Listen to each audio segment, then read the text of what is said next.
The third episode starts with Simon, Claire, and Nicole searching for clues that might indicate Janet is still alive. They visit an old house and stumble upon Janet's grave. Simon sees this as confirmation that Janet had been there, but Claire remains skeptical. Nicole, on the other hand, begins to consider Simon's perspective. Just then, Xavier arrives and reveals that he spoke to the police, who confirmed that no one perished in the fire. Meanwhile, Maddie's mother is still desperately searching for her daughter. She visits the morgue to identify a body, hoping for some closure. Elsewhere, Janet enters a supermarket to buy essential supplies and clean herself up. Unfortunately, she misplaces her bag, which contains all her money. To blend in, Janet pretends to be a student arriving for her first semester at a local university. She manages to hitch a ride with two girls who later invite her to a party, but she declines.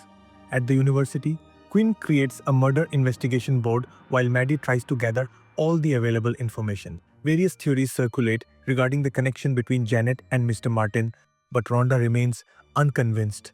Instead of dwelling on speculations, she focuses on locating Janet's personal belongings that might have significance after her passing. In the world of the living, Xavier persuades Simon to allow him to communicate with Maddie. At Nicole's house, Claire has an unexpected encounter with Nicole's attractive older brother, Diego. Diego, who is currently staying home from university, later returns to campus and spots Maddie walking through the hallways. Elsewhere, Maddie's mother crosses paths with Mr. Anderson at an AA meeting. After the session, they engage in a heartfelt conversation, during which Mr. Anderson notices that Sandra has been receiving alerts regarding deceased individuals. He gently advises her to stop putting herself through unnecessary anguish, leading to a moment of understanding between them. Later in the day, Nicole places a piece of licorice in Maddie's locker after reading about its significance in an online forum. She then meets with Claire and is surprised to learn that Claire has quit cheerleading. Over lunch, they discuss Simon's ongoing theory regarding Janet's fate. Meanwhile, Maddie confronts Simon, eager to know what he has discovered. Simon hesitates to share the truth, fearing he has let Maddie down. She is startled when Simon reveals that Janet was responsible for an act of arson. While this unfolds, Nicole texts Simon with urgent news. Diego claims to have seen Maddie at his university. The group quickly heads to the campus and Claire devises a clever plan to track Janet down. They uncover pictures of Maddie at a party and decide to crash the event. During the party, Simon drinks heavily while Nicole and Claire separately spot Janet at different moments. Back at school, Maddie attempts to help the group recall significant memories. She asks them to remember the last time they saw Janet before she vanished. The discussion leads them to recall Janet's 17th birthday celebration, which Mr. Martin had arranged. During the event, Janet appeared anxious, as though she had something crucial to reveal but never got the chance. Rhonda recalls witnessing an argument between Mr. Martin and Janet regarding a gift. It turns out that Janet intended to return everyone's personal belongings linked to their deaths as a symbolic gesture.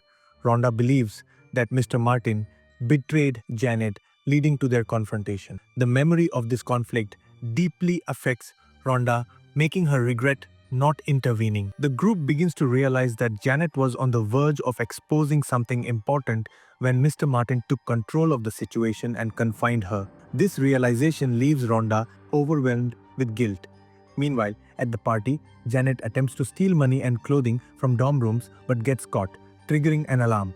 Nicole spots Janet and tries to reach her, but the arrival of campus security causes chaos as everyone scatters. Nicole loses sight of Janet, but Claire manages to find her outside. She cautiously approaches Janet, assuring her that she is safe and that it's okay to return home. However, in a brief moment of distraction, Janet seizes the opportunity to slip away unnoticed. Simon becomes increasingly frustrated and confides in Xavier, admitting his fear of letting Maddie down once again. Despite his personal struggles, he reassures Nicole, keeping her spirits up. Seeing Simon's distress, Xavier offers to support him when he attempts to communicate with Maddie again. Meanwhile, Rhonda suddenly goes missing. She takes her acceptance letter to Berkeley with her, which makes Maddie feel guilty for pushing her too hard. As the group talks, they come to a realization their personal belongings linked to their deaths hold a crucial secret. However, they are still uncertain about what exactly it unlocks. In another scene, Rhonda clutches her acceptance letter and retraces her steps to the location of her death. A red light flickers ominously as she opens a mysterious door. Instead of finding answers, she is trapped in a terrifying vision where she relives her trauma repeatedly. Fortunately, she manages to escape and return to reality. The episode concludes with Sandra stepping out of a taxi. She deletes the app that had been sending her distressing alerts. Just then, she spots a figure lurking in the shadows, Janet. Mistaking her for her missing daughter Maddie, Sandra rushes forward, desperate to embrace her.